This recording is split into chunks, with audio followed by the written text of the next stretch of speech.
Huling gumuhit ng kasaysayan ng Filipina tennis star na si Alex Eala matapos maipanalo ang kanyang kauna-unahang Women's Tennis Association Championship title. Umani naman ang pagkilala ang career milestone ni Eala mula sa Kongreso.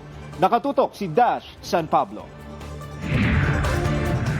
Mula sa pagiging isa sa pinakamahusay na batang tennis player sa Pilipinas, unstoppable ang pagiging world champion ng Filipina tennis star na si Alex Eala sa international stage. Muli siyang gumuhit ng kasaysayan matapos pataubin ang world number 3 na si Jessica Pigola sa championship match ng 2026 Mubadala DC Open.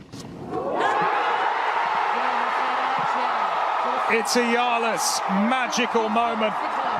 Bagamat nalaglag sa unang set 6-4, hindi nagpatinag ang Pinay netter.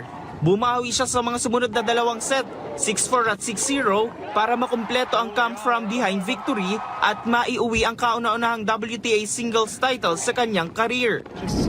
Dahil dyan si Alex Eala ang kauna-unahang Pinoy WTA holder. Lubos naman ang pasasalamat ng Pinay tennis star sa kanyang mga supporter at fans, maging sa Filipino community sa Washington, D.C. Thank you to all my supporters, especially the Filipino community here in D.C. and back home and wherever you are in the world. I feel all the love. Maraming salamat mga kababayan. Maraming salamat. Nagpaabot rin ng pagbati ang pambansang kamaon na si Manny Pacquiao. Sa kanyang post, inilarawan niya ang Pinay bilang bagong kampiyon ng Pilipinas. Binati rin si Alex ng Senado during the impeachment trial. Nais po naming ipabatid ang aming nagkakaisang pagbati kay Binibining Alex Eala sa kanyang panalo at kampyonato sa DC Open. Tunay na ikinararangal at ipinagbubunyikan naming lahat. Congratulations sa iyo, Alex.